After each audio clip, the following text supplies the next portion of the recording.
Bonjour et bienvenue chez ETC France. Je suis Alexis Vanneberg, je suis Field Service Engineer chez ETC et on est ici dans la partie technique. Donc pour ceux qui auraient visité le bâtiment, en fait, quand vous rentrez, on est directement à droite, on est tout le côté bas du bâtiment à droite. Voilà. Donc ici, vous êtes un petit peu dans, on va dire, notre quartier général. On répare quand vous avez des soucis ou qu'on vous répond au téléphone. On a nos bureaux qui sont dans la même partie. Donc voilà, pour que vous puissiez un petit peu vous situer où on est. Et ici, on est plus précisément là où on a nos bancs de test avec nos sensors qui sont juste derrière moi. Donc quand vous avez des soucis avec une armoire, avec une cassette ou quoi que ce soit, on peut les tester ici avant de vous les renvoyer. Donc aujourd'hui, on est parti pour un petit webinaire de 30 à 45 minutes pour discuter autour de la sensor. On va voir ensemble un petit peu tous les modules qui sont possibles de mettre dedans, les différentes tailles d'armoire, ce qui peut le mieux vous correspondre, ainsi que les quelques options qu'on peut rajouter dessus, des commandes, des portées, etc. On va un petit peu voir aussi des différents moyens de contrôler nos armoires. Et donc, voilà. Donc, si vous êtes prêts, je vous propose de tout doucement commencer. Donc, on va basculer, hop, je vais vous basculer de caméra, vous allez me suivre avec moi. Voilà, voilà. Donc ici, on est sur notre présentation des armoires sensor. Alors, d'abord, on va commencer par répondre à cette grande question. Qu'est-ce qu'une armoire sensor? Donc, une armoire sensor, c'est pas simplement une armoire gradateur. Aux États-Unis, ils appellent ça un Power Control System. Donc, pourquoi Power Control System? Le nom l'indique assez bien, c'est un système de contrôle de la puissance. Donc, on est sur une armoire de type modulable, c'est-à-dire qu'on va pouvoir mettre différents modules. Par exemple, ici, ce module-ci qui permet de faire plusieurs choses, on va le voir ensemble. Mais donc, très facilement, on peut les retirer et les insérer dedans. Et ce qui va nous permettre, pour une ligne existante, de pouvoir la remplacer par des puissances plus ou moindres suivant nos besoins, etc. Sans devoir changer toute l'installation. On a juste ces cassettes qu'on va pouvoir modifier. Si à un moment on va plutôt avoir besoin de graduer de la lumière, on va mettre des modules de gradation. Si on va avoir besoin d'avoir des lignes qui soient uniquement relais, on va pouvoir mettre du relais ou des directs sans contrôle, sans rien, on peut le faire aussi. Après, on a des cassettes comme celle que je viens de vous montrer, donc la True Power, qu'on verra plus tard, qui elles permettent aussi bien de gérer la gradation des directs ou du relayage. Donc voilà. Donc c'est suivant le module installé, donc la gestion de la charge sera différente. Et nos armoires acceptent plusieurs signaux d'entrée. Donc, hop. On est actuellement sur la 3e génération d'armoires chez nous. Donc les premières armoires sont sorties en 93, elles ont duré 10 ans à peu près. Donc c'était les classiques, les sensors classiques, on les retrouve, hop là je vais essayer de vous mettre ma souris, voilà, on les retrouve ici tout à gauche sur votre écran. Donc les classiques, donc ce qu'on peut remarquer en fait entre les différentes phases qu'on a d'armoire, c'est qu'on est toujours resté sur le même bâti.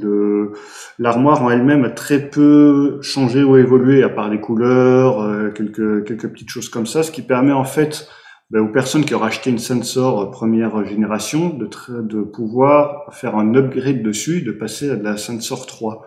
Donc avoir un processeur qui va gérer, puisque nos armoires, en soi, elles n'ont pas d'intelligence. Toute l'intelligence est dans un processeur. Tout va dans le processeur que l'on va voir, qui lui permet la gestion de chaque ligne, etc. Donc, on a la 2e génération qui est sortie en 2003, la Sensor Plus jusque 2013. Donc, on le voit ici, les processeurs CEM plus pour les gérer. Donc, le premier processeur était le CEM dit classique. Ensuite, on est passé au CEM plus. Et maintenant, on est dans la 3e génération de 2012. Donc, qui intègre les processeurs CEM3. Voilà. Donc, on pourrait très bien imaginer avoir une armoire CEM3 et utiliser des modules qu'on a achetés sous une sensor classique aussi, puisque c'est rétro-compatible. C'est le principe de nos armoires. Alors, vous avez sûrement aussi déjà remarqué que nos armoires ont un format un peu spécial. Enfin, spécial. Elles ont un format voilà, qui est plus fin et plus haut. Il y a il n'y a pas trop de renfort. Alors pourquoi? C'est parce qu'à la base, ces armoires, elles sont faites surtout pour aller dans des bateaux. À toute base, c'était pour des bateaux, des théâtres où il y avait très peu de place. Donc, on est parti sur un module. Hop, je vais rechanger de caméra pour, voilà, hop, vous puissiez voir ici. On est parti sur un bâti qui est pas très large, qui permet de rentrer pas mal de modules. On n'a pas une très grande profondeur dedans, donc on gagne beaucoup de place. Là, sur celle-ci, on peut mettre 36 modules à l'intérieur.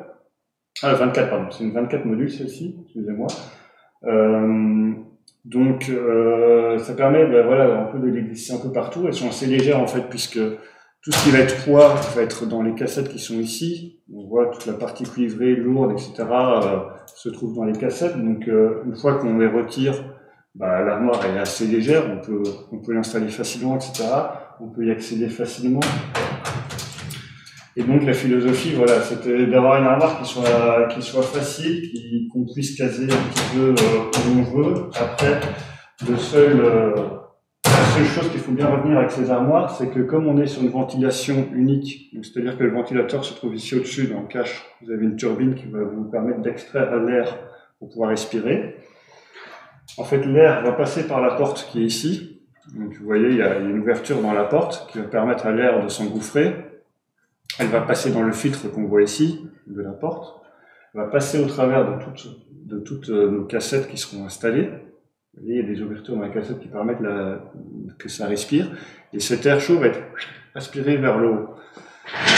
Donc c'est pour ça qu'il y a un petit peu ce design qui permet de... Hop, là, je vais rechanger de caméra. De travailler comme ça. Donc, comment fonctionnent nos armoires? Donc, en fait, nos armoires, elles fonctionnent sur un principe assez simple, c'est que on va moduler la phase. Donc, le neutre, donc tout ce qui est arrivée de puissance va se situer sur la partie gauche des armoires. Tout ce qui est restitution de puissance va se situer sur la partie droite. La restitution, après, être passée dans nos cassettes, enfin dans nos modules plutôt, je devrais dire, qui permettent de travailler la chose. Donc, je vais vous montrer très simplement ce que ça donne. Grâce à une petite caméra mobile, on va passer dessus, voilà. Donc, on voit ici sur la partie gauche, L2, donc on est sur la phase 2 qui se trouve ici. Alors, il ne faut pas faire ça à armoire allumée, évidemment, hein, c'est quelque chose qu'on fait à armoire complètement éteinte et en sécurité. Donc, la phase qu'on va travailler est sur l'extérieur. Ensuite, on a le neutre qui, lui, on ne travaille pas, donc il rentre dans la cassette et il ressort directement. Alors, on va voir pourquoi, parce que dans la partie gauche du module, pardon, je ne devrais pas dire cassette, c'est le module. La partie gauche du module, on va voir tout ce qui est différentiel, etc. Un différentiel par circuit. Voilà. Donc, pour le tester, vous ferez tomber les deux circuits en même temps. Par contre, s'il y a un défaut sur la ligne, ce sera un seul circuit qui sautera. Donc le neutre, il rentre et il sort de la cassette uniquement pour la partie disjonction. Ensuite, la phase va être traitée, elle va ressortir de ce côté-ci de votre cassette pour être renvoyée sur vos lignes, tout simplement.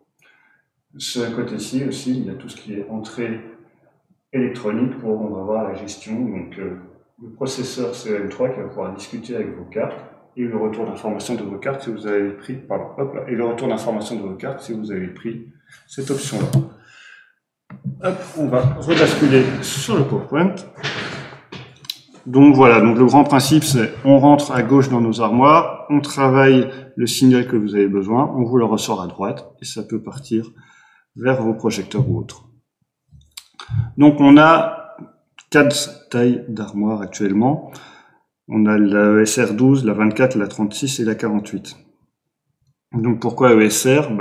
E pour Europe, S pour sensor, R pour le rack, et puis le chiffre, c'est ce qui va nous indiquer non pas le nombre de circuits, mais le nombre de modules qu'on peut mettre.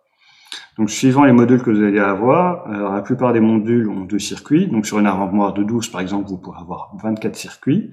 Après, si vous montez sur des plus hautes puissances à partir de 25 ampères, vous n'allez pas pouvoir, une cassette va faire un seul circuit, enfin un module, pardon. Il faut que j'arrête de dire cassette absolument. Donc, un module va vous permettre, au-dessus de 25 ampères, donc à 50 ampères, un seul un seul circuit, puisqu'on a besoin de plus de place. Donc voilà ce qui explique pourquoi. Mais donc en général, quand on parle d'une armoire 12, 24, 36 ou 48, pour avoir le nombre de circuits, il faut faire x2, simplement.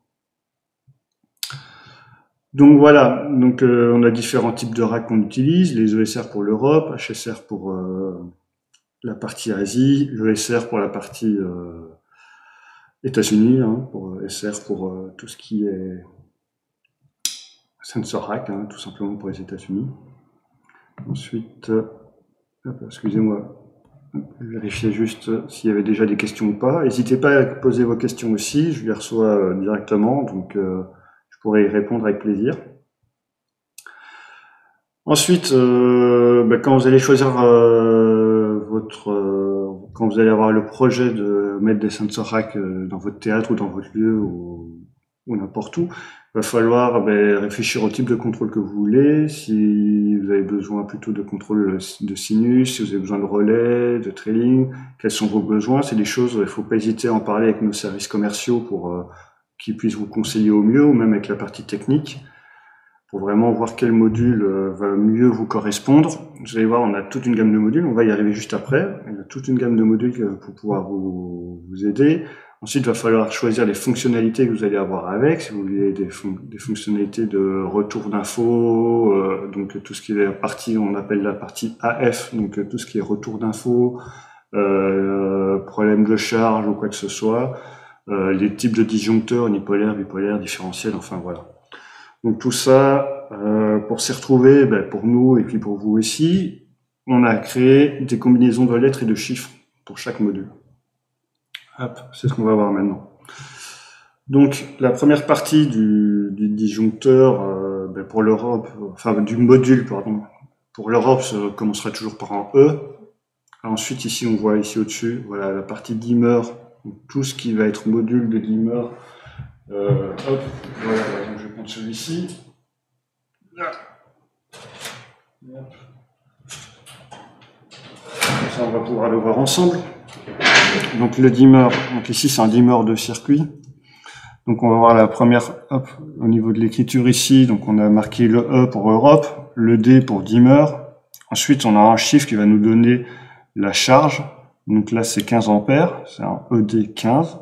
Et puis ensuite le RS pour nous dire là, le type de relais que c'est. Donc là il n'y a pas d'intelligence. Après vous avez par exemple là j'ai le relais. Hop, c'est le module juste après qu'on va voir.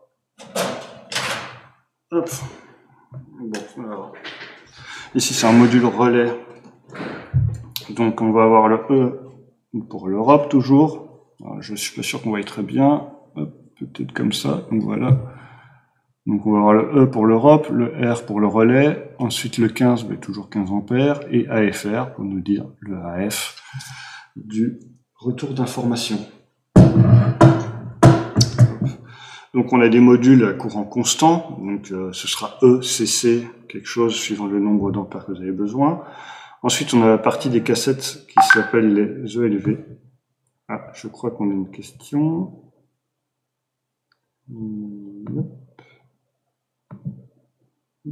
Non, il n'y a pas de question. Après on a les modules dits ELV, donc pour tout ce qui est alimentation électronique basse tension. Donc c'est des modules de 6 ampères maximum. Donc c'est pas mal quand on a besoin de graduer de la LED, etc. Donc voilà. Ensuite, on a des modules Airflow. Donc là, c'est juste pour la gestion de l'air en fait dans l'armoire. C'est quand vous avez pas de module, c'est pas arrivé des fois que vous n'ayez pas de module, pas le besoin de remplir entièrement l'armoire. Pour éviter les problèmes de gestion de l'air, en fait, on a des modules, ce sont des cassettes vides qu'on met à la place qui bouchent l'entrée en air et qui permet une meilleure aération des autres. Donc c'est important. Et en plus de ça, comme vous le voyez, les jeux de barres sont directement. Donc ces modules permettent de vous protéger aussi, de ne pas toucher les jeux de barres en tension. Donc c'est important lors de vos études de projet aussi, éventuellement de planifier ça pour que vous soyez tranquille. Ensuite, on a des modules un petit peu plus intelligents, donc on va dire le True Power, qui est ici. On va le voir juste après, un peu plus en détail. Mais en gros, il permet soit d'avoir en mode gradation ou envoyer des directs. Grâce aux petits deep switch qui sont ici, vous allez ouvrir votre armoire, vous allez dire ce module-là, je vais mettre en automatique dessus, j'ai besoin d'une ligne directe. Hop, vous allez passer le deep switch et automatiquement, la tension qui rentre dans le disjoncteur ne va pas passer par le circuit gradual, mais va passer en sortie directe. Voilà, sans passer par la carte, vous chantez complètement la carte où vous allez passer. Ensuite, il y a le module True Power Relay qui est lui encore un petit peu plus intelligent que celui qu'on vient de voir. C'est-à-dire que cette fois-ci, vous avez aussi des switches, mais la carte va vous permettre de soit faire de la graduation, soit travailler en mode relais. Donc il y a des relais qui peuvent être déclenchés en DMX, j'ai un DMX. Ou alors, vous pouvez carrément, avec les petits deep switch ici, il y en a un pour chaque circuit sur votre carte, vous allez pouvoir forcer en ligne directe également. Voilà. Donc on va dire, c'est l'évolution juste au-dessus de la True Power. Après, suivant vos besoins. Celle-ci vous permet de passer en ligne directe sans devoir retourner physiquement à votre armoire pour appuyer sur le switch. Ou alors, si vous préférez avoir la sécurité et devoir aller à votre armoire pour passer en switch ou pour passer en gradateur, il faudra passer sur la True Power. Voilà. Mais si vous voulez avoir complètement le contrôle depuis votre console, vous avez la True Power Relay sera bien mieux pour vous. Ensuite, on a des modules qui sont spécifiques pour les fluorescents aussi. Donc vous voyez, donc eux, alors ils sont un petit peu différents parce que ils ont besoin de 2 lignes pour fonctionner. Vous allez avoir une ligne relais qui va envoyer la tension dans votre fluorescent de base, et ensuite une ligne graduée qui va elle permettre de choisir le niveau de votre fluorescent. Ensuite, on a des modules pour emergency aussi, donc là ça va être plutôt pour des hôpitaux ou des radios qui ont besoin de sortie avec des capteurs de tension. Voilà, je veux dire, c'est pour des cas très spécifiques ces modules-là, donc je vais pas trop insister dessus. Alors, donc nos cassettes sont fournies avec des différentiels. Voilà. Donc, pour votre info, ils ont une courbe C qui sont conformes à la norme EN 6089-8. On sait jamais. Ils répondent en courant d'appel jusqu'à 14 fois. Donc, voilà. Donc là, on voit de nouveau schématiquement l'entrée de phase. La phase va être travaillée ici et elle ressort de l'autre côté. Le neutre, c'est une entrée-sortie directement. C'est juste pour le différentiel. Alors on a sur nos cassettes différents voyants. Donc suivant les modèles de cassettes, là on en a 2 différents, le D15RS et le TR. Donc on voit que quand votre signal est allumé, donc soit c'est complètement éteint, comme on peut voir ici là où est ma souris, c'est que vous n'envoyez rien et qu'il n'y a pas d'info. Donc la cassette reste éteinte. Ensuite, vous pouvez avoir le signal qui est allumé et la puissance allumée. Là, ça veut dire que vous avez quelque chose qui est connecté dessus. Et en plus de ça, vous demandez d'envoyer du courant vers cette chose. Donc, la prise au bout, ou bien un projecteur de brancher dessus, est allumé. Il y a bien la lampe, tout va bien. Ensuite, vous avez juste le signal qui peut être allumé et le signal de power qui est éteint. Donc, ça veut dire que votre niveau est envoyé, mais que le disjoncteur est tombé. Tout simplement. Et ensuite, vous pouvez avoir le signal qui est éteint, mais le power qui est on. Et là, ça veut dire que on envoie bien du courant, mais par contre, il n'y a rien au bout de la prise, rien n'est branché dedans, ou la lampe a claqué, par exemple. Ça peut vous permettre de savoir que votre lampe incandescence est tombée, tout simplement. Donc voilà. Donc j'en parlais tout à l'heure, les modules True Power Relay et le switch, le module True Power Switch. Donc la grosse différence, voilà, elle va être au niveau de le premier module. En appuyant sur le bouton, vous allez passer en ligne directe et vous êtes obligé de revenir dessus pour passer en gradué. tandis que l'autre, vous avez le choix d'être en ligne graduée pour vos projecteurs ou en ligne directe ou en relais. Voilà. Suivant, vous avez le pilotage à distance qui est dessus. Et par contre, il est seulement compatible avec les CEM3, donc les dernières générations depuis 2012 qui sont sorties. Vous avez un retour d'information aussi dessus que vous n'avez pas sur la TruePower Relais. Donc, suivant les besoins que vous allez avoir, il va falloir choisir l'une des deux cartes ou des cartes simplement dimmer, simplement relais. Voilà. Ça, ce sera suivant vos besoins. Donc, évidemment, il y a différents modes quand vous lancez sur la TruePower Relais et sur différentes cartes aussi, sur les cartes dimmer qui font que dimmer, par exemple, vous en avez aussi. Vous pouvez donc les passer en switch actif ou pas, toujours allumé, en fonction dimmer, avec des sécurités en DMX. Il faut envoyer un niveau DMX pour pouvoir envoyer après la gradation. Enfin voilà, il y a plein de paramétrages possibles dessus. Là, on voit un petit peu quelques exemples qui sont possibles de faire dessus. Donc sur ce module-là, voilà, il est assez complet et c'est celui qui permet le plus de choses avec les Sensor 3 en tout cas. Et voilà, je peux pas vous dire grand-chose de plus dessus à l'heure actuelle. Alors, on a un nouveau produit aussi qui est le Phase Adapt. Donc le Phase Adapt, il est compatible avec toutes les versions de Sensor et Unisson. Alors Unisson, c'est la gamme on va dire un peu parallèle à Sensor qui permet la gestion architecturale. Alors pour tout ce qui est question architecturale, il va y avoir d'autres webinaires qui vont être bientôt lancés. Ils sont en cours de préparation, on travaille dessus pour vous expliquer un peu nos trois grandes gammes architecturales qu'on a à l'heure actuelle. Donc qui sont la gamme Paradigm, qui est le must. Ensuite, on a la gamme Mosaic qui est plutôt pour le show control, etc. Donc des gros bâtiments, etc. On va voir avec beaucoup d'automatisation possible, beaucoup de dialogue entre les différents protocoles. Et enfin, la gamme Echo, qui est la gamme, on va dire, un petit peu baroudeur, qui permet de se dépanner un peu de toutes les situations. Et voilà.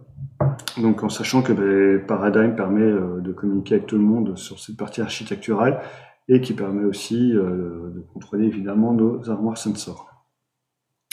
Donc je reviens au Phase Adapt du coup qui lui est rétro-compatible. Alors pourquoi parce qu'il y a un petit mode dessus qui va vous permettre de soit travailler avec l'armoire, donc c'est le processeur de l'armoire qui va dire donc ça ne fonctionne qu'avec la Sensor 3, donc le processeur va dire au Phase Adapt voilà tes courbes, etc., tu réponds à tel LED et tout ça.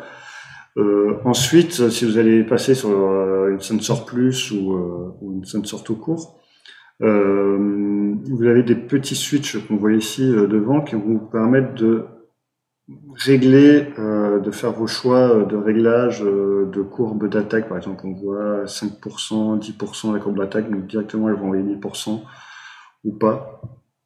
Donc voilà, c'est ce qui permet la rétrocompatibilité en fait de ce produit-là. C'est que comme on sait qu'il y a de plus en plus de LED qui sont un peu partout, par exemple, vous avez un lustre dans votre théâtre où vous êtes obligé de changer toutes les douilles classiques 27 par des LED. Avec ce genre de produit, vous allez pouvoir, sans changer l'entièreté de votre installation, pouvoir changer juste les cassettes qui gèrent le lustre et pouvoir basculer sur une courbe qui est beaucoup plus propre à la montée et à la descente de la LED. Ça évite les scintillements qu'on peut avoir, etc. Donc à savoir qu'il faut un watt minimum et qu'elles sont limitées à 6 ampères. C'est celle-là, puisque c'est de la gestion électronique pour gérer les LED. Donc voilà. Donc comme on le voit ici, vous avez un petit switch sur le haut de la cassette qui va vous permettre de soit passer en mode géré par le rack ou alors en mode local. Vous allez pouvoir faire vos choix de gradation, début ou fin de phase, les seuils d'amorçage, etc. La configuration est possible par un soft extérieur ou en local sur l'armoire directement pour les Sensor 3. Alors, on a également une chose importante, c'est des condamnations de modules, donc, ce qui va vous permettre de simplement pouvoir travailler en toute sécurité. Si vous avez un câblage à refaire, par exemple, sur une perche ou quoi que ce soit, vous allez pouvoir condamner physiquement et mettre votre cadenas de consignation sur les blocs qui permettra que quelqu'un n'envoie pas de la puissance par inadvertance. C'est bien de savoir que ça existe aussi, ça peut être envisagé dans vos projets d'achat, etc. C'est bon à savoir. Donc, Dockertf, donc ça c'est aussi des choix qu'il va falloir faire au moment de votre projet. Il va falloir y réfléchir à savoir est-ce que je veux avoir des retours d'infos, sachant qu'on peut avoir des retours d'infos de différentes façons avec ces armoires-là. Donc les cartes AF, c'est une carte pour 12 modules, donc si vous avez une armoire une SR48 par exemple, la plus grande armoire, vous allez avoir 4 cartes qui vont gérer ça. Alors ces cartes permettent de remonter les informations de vos modules qui sont ici. Donc ces cartes sont directement intégrées sur le côté de l'armoire. Et donc il faut forcément les modules qui sont compatibles à FR, sachant que pour les modules c'est le même prix que les classiques pratiquement.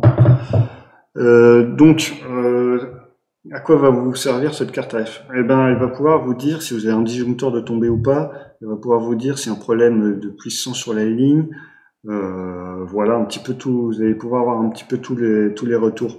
Et on va le voir, par exemple, sur une console EOS. En plus de pouvoir programmer votre armoire à distance, vous allez pouvoir aussi voir quand il y a un problème sur un circuit. Par exemple, imaginons vous envoyez le circuit 1 qui est branché à votre EOS, la lampe a claqué, et ben vous allez avoir un petit point d'interrogation qui se met à côté du circuit 1 pour vous dire attention, il y a un problème sur ce circuit-là. C'est assez visuel, on va le voir, il est plus loin dans les slides.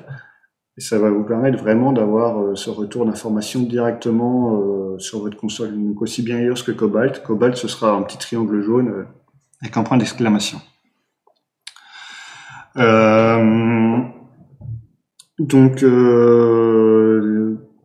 Que dire de plus sur la partie AF? Oui, donc la partie AF, vous allez pouvoir aussi, ça va vous permettre aussi d'avoir le retour d'informations, par exemple, avec un module qui est optionnel sur les armoires. Si vous les mettez en réseau, vous pouvez rajouter un module qui s'appelle le conductor. Le conductor, il va vous permettre plein de choses. C'est un module donc déjà qui va vous permettre d'avoir des retours d'informations sur toutes les pannes que vous avez sur tous les circuits. Il peut vous faire des résumés, donc ça va vous permettre de voir s'il y a des circuits où vous avez plus régulièrement des problèmes. Par exemple, au Châtelet, le théâtre, non pas le théâtre du Châtelet, le théâtre des Champs-Élysées, par exemple, ils ont un conducteur qui leur permet d'avoir le retour d'informations de leurs armoires aussi, de savoir ce qui se passe, etc.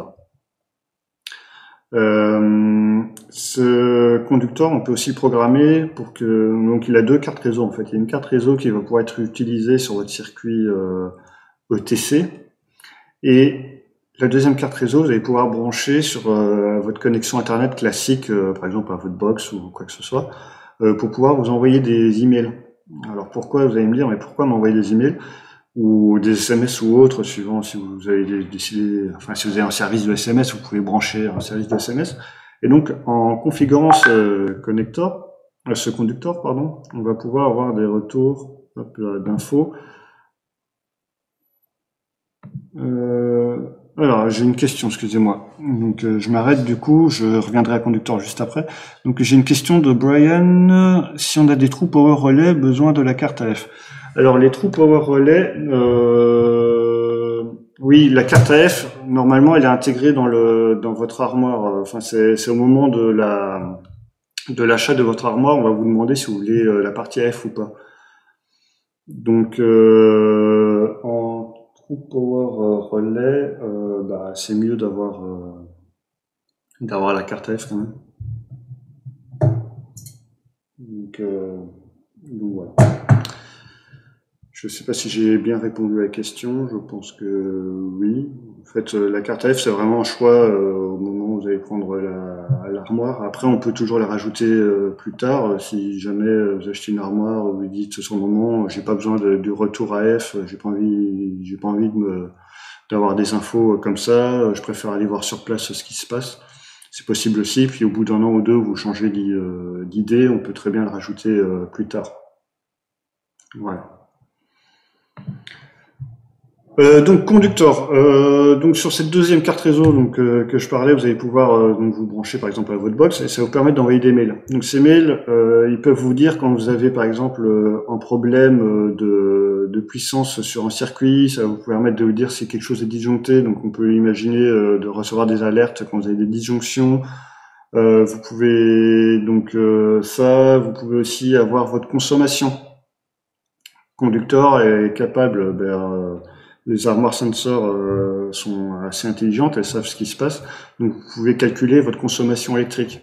Donc on pourrait s'imaginer pour une salle qui fait de la location par exemple, faire des forfaits électricité et le conducteur il va vous faire un rapport de vous dire voilà, telle date vous avez consommé autant d'électricité, puis vous ça vous permet de facturer, de dire voilà vous avez utilisé exactement ceci ou cela. Donc voilà, c'est ce qui va vous permettre le conducteur et en plus de ça, ça vous fait un petit serveur qui va vous sauvegarder vos configurations d'armoires puisque vos armoires sont complètement configurables. Ça va être dans le processeur qu'on va les rentrer dedans. On a différents logiciels qui nous permettent de les configurer, qui sont intégrés dans les consoles aussi, et EOS. Donc on a Concert qui est le logiciel qui permet de configurer les armoires. Donc depuis Concert, vous cliquez sur votre armoire et ça vous permet de dire vos niveaux d'entrée, de sortie que vous voulez. Par exemple, si vous voulez pas dépasser 110 volts sur une sortie, vous pouvez limiter votre sortie à 110 volts. Ou vous voulez qu'il y ait minimum 5 volts dessus, vous pouvez le dire aussi. Donc voilà, c'est entièrement configurable. C'est au choix. Après, le service technique est là pour vous aider aussi pour ce genre de configuration. Nous, on le fait assez régulièrement, donc faut pas hésiter si vous avez des questions quoi que ce soit ou si vous avez besoin d'aide. Donc voilà. Ensuite, vous pouvez aussi configurer vos modules directement sur votre processeur. Hop. Donc les fameux processeurs. Donc qu'on parle depuis tout à l'heure. Donc ce sont les processeurs de cette génération-ci, c'est les Sensor 3. On peut, comme je disais au tout début, mettre à jour les anciens CEM et CEM+. En fait, on change la partie qui reçoit le processeur à l'intérieur pour mettre les nouveaux, puisque c'est des nouvelles connectiques. On a évolué avec le fil du temps, hein. Évidemment, sur les premières, on n'avait pas tout ce qu'on utilise à l'heure actuelle. Donc ce processeur, il va contrôler l'ensemble de l'armoire. Donc c'est là où est toute l'intelligence de l'armoire. C'est lui qui va dire à tel module tu fais ci, tu fais ça. C'est lui qu'on configure, donc quand je parlais avec le programme Concert, c'est sur lui qu'on se connecte et qu'on va configurer, qu'on va lui dire le premier module c'est tel module, voilà ce que j'aimerais qu'il fasse, etc. Il y a deux entrées DMX dessus, à l'arrière, donc on peut très bien imaginer avoir deux consoles différentes et dire je mets la priorité à telle console ou telle console, avoir une armoire par exemple une ESR48 donc de 96 circuits pour deux salles différentes, vous allez mettre vos deux entrées DMX dedans et vous allez dire à tel circuit, toi tu travailles sur telle salle, toi tu travailles sur telle salle, tu réponds pas à telle console, tu répondras que à celle-ci, que à celle-là. Tout ça se configure. Pareil, on a une entrée Ethernet donc pour nous permettre de communiquer en UTC-Net 3 et en SACN. Donc si vous avez suivi le webinaire réseau, le SACN n'a plus de secret pour vous. C'est un protocole de communication de console. Les sensors, donc deux entrées Ethernet, celle sur la face avant qu'on voit ici sur la photo. Hop, je vais essayer de vous mettre voilà la souris. Celle-ci ici pour information, elle est PoE également. Vous avez une alimentation qui est fournie dessus. Ça peut dépanner si jamais vous avez un switch PoE ou quoi que vous voulez connecter pour connecter plusieurs armoires ensemble. Et vous pouvez utiliser ce petit switch de la face avant avec les PoE. Il fournit une alimentation PoE dedans. Donc PoE, pour ceux qui n'auraient pas suivi, ça veut dire Power over Ethernet. Donc dans votre câble réseau, en fait, on injecte du courant pour pouvoir faire fonctionner un petit appareil en plus. Voilà, donc toutes les nappes qu'on appelle qui sont à l'arrière de l'armoire, donc qui viennent de la partie carte AF, arrivent à l'arrière évidemment du processeur. Donc voilà, pour les connexions. Il existe une option pour les armoires sensors aussi, et si je me trompe pas, c'est le cas au théâtre des Champs-Élysées également, où on a mis une double backplane. Donc la backplane, c'est la partie qui va recevoir les processeurs. On appelle ça une backplane. on peut mettre deux processeurs l'un sur l'autre. C'est-à-dire que le premier processeur qui est... Oh, pardon, excusez-moi, j'ai changé. Voilà. Hop, le premier processeur qui est ici au-dessus va fonctionner tout le temps en mode normal, on va dire. C'est lui qui va gérer l'armoire. Mais imaginons que pour une raison X, Y, il décide de ne plus fonctionner correctement. Il se coupe automatiquement. Le deuxième processeur prendrait la main. Voilà. Donc c'est une option. À voir si vous en avez réellement le besoin ou pas. Ça dépendra des lieux, ça dépendra ce que vous faites. Enfin voilà. Sachant que en processeur pour démarrer, ça met environ 1 minute. Donc c'est une sécurité. Voilà. C'est ceinture, airbag, deuxième ceinture. Voilà. C'est à vous de voir au moment de votre projet et de vos besoins si vous voulez un deuxième processeur ou pas pour vous aider. Alors sur nos armoires aussi, il est possible de rajouter jusqu'à 6 panneaux de commande en bouton. Donc les panneaux, hop, ils ressemblent à ça. Donc vous allez pouvoir enregistrer des presets des états que vous désirez. Donc par exemple, imaginons que votre armoire, elle gère aussi de l'éclairage de salle classique avec les couloirs et vous voulez que pour la femme de ménage, elle puisse avoir un bouton sur lequel elle appuie et que ça allume que ce qu'elle a besoin. Et ben vous pouvez à l'arrière de la backplane, donc la partie qui reçoit la carte, le processeur, pardon, à l'arrière de cette backplane, vous pouvez connecter là sur la partie où il y a une station, vous pouvez connecter donc deux câbles qui vont à ces boutons-là et qui permettent la gestion. Donc on va enregistrer des états. Depuis le menu, on voit ici, on ouvre le menu rack, ensuite on va mettre station power on et on va faire un record du preset que vous voulez. Et ça va vous permettre, voilà, sans aucune gestion autre que votre armoire qui est allumée, avoir des boutons qui vont vous permettre de rappeler des états et de renvoyer en cas de besoin pour voilà, tout un tas de raisons possibles. Enfin, voilà, femme de ménage, que sais-je, inspection et tout ça. Alors j'en profite aussi pour dire que sur nos armoires, il y a un mode panique, entrée et sortie dessus, qui permet, voilà, on peut très bien imaginer de brancher, alors c'est très très rare de le faire, moi je l'ai vu qu'une seule fois, mais on peut très bien imaginer de brancher le service, les déclenchements pompiers dessus pour renvoyer par exemple la salle à fond. Vous pouvez bloquer la salle à fond, c'est ce qu'on appelle les modes panique, qui sont ici dans le menu. Voilà, donc c'est un état qui est renvoyé en fait, tout simplement, comme un preset que vous renvoyez sur l'armoire. Et donc qui force l'armoire suivant ce que vous aurez programmé dedans. Donc voilà, c'est un petit peu ce qui est possible de faire directement sur l'armoire grâce au panneau écho qu'on verra lors de notre webinaire écho qui est en cours de préparation, je le rappelle. Alors on a aussi un petit produit assez sympa qui s'appelle le TPSR, donc qui est une application pour smartphone. À partir du moment où vos armoires gradateurs sont connectés à votre réseau avec votre console, ou même sur votre console, qu'elles soient connectées au même réseau que votre téléphone, donc vous connectez voilà, au réseau Wi-Fi de lumière de votre lieu, vous avez cette petite application qui va vous permettre de vous connecter sur votre rack, et en fait avec de scanner le code barre, vous pouvez le rentrer manuellement, mais bon avec le code barre c'est quand même plus facile de scanner, ça va beaucoup plus vite, et de choisir le mode de contrôle, par exemple, si vous avez un True Power relais comme ici, de choisir le mode de contrôle, donc dimmer ou relais, et de tester la sortie, de voir si ça branche bien, d'envoyer un niveau, de voir si votre projecteur s'allume, etc. Sans devoir vous aller d'aller à l'armoire ou en régie, de retourner à votre quoi. Voilà, ça vous permet facilement d'envoyer un niveau, de vérifier, de changer la configuration de votre outil. Je sais qu'à nouveau, Théâtre des Champs-Élysées, il utilise pas mal aussi ce petit produit. Donc c'est assez sympa à utiliser. Donc je vous en parlais tout à l'heure, donc via la console EOS, en fait, quand vous allez dans le paramétrage du réseau, vous avez un petit onglet ici qu'on voit, retour d'information sensor. En fait, vous le cochez et ça va vous permettre après, une fois que vous avez fait votre patch, de voir s'il y a un souci. Par exemple, ici, on voit que le circuit 2 et un petit point d'exclamation. Quand vous l'ouvrez, il va vous dire disjoncteur, problème disjoncteur, ou etc.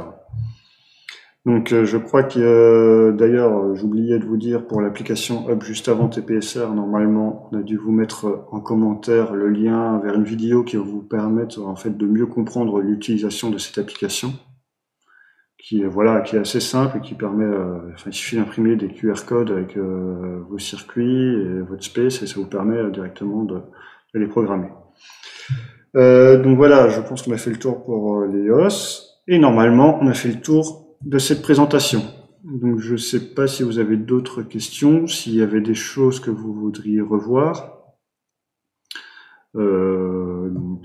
N'hésitez pas, je reste là quelques instants. Hop, je ne vois pas encore de questions. Peut-être que j'étais assez clair. Je l'espère. Donc voilà, donc là on est dans les 40 minutes de présentation, c'est pas mal, c'est plus ou moins ce que j'avais dit. J'espère avoir tenu le coup. J'espère aussi que c'était assez clair pour vous. Bon, s'il n'y a pas trop de questions, j'imagine que ça a dû aller. Donc comme on le voit, les armoires sensors permettent vraiment pas mal de choses, hein, pas mal de comment dire de possibilités, de contrôles différents. On peut imaginer des patchs différents, etc., suivant vos besoins. Donc voilà. Donc on me dit qu'il n'y a pas de questions, donc je pense que je vais vous libérer, puis je vais vous souhaiter une bonne journée. Profitez bien de ce beau temps. J'en profite aussi pour vous rappeler que le service technique, on est là, on peut répondre à vos questions. Donc vous pouvez nous appeler au 01 42 43 35 35. On est aussi disponible par mail, techservefrance@etcconnect.com. Donc voilà, n'hésitez pas, si vous avez des questions techniques ou autres, puis si vous avez des questions commerciales, le même numéro de téléphone et vous tomberez sur un commercial. Je vous souhaite une excellente après-midi et puis n'hésitez pas à nous contacter en cas de besoin. Une bonne journée, au revoir.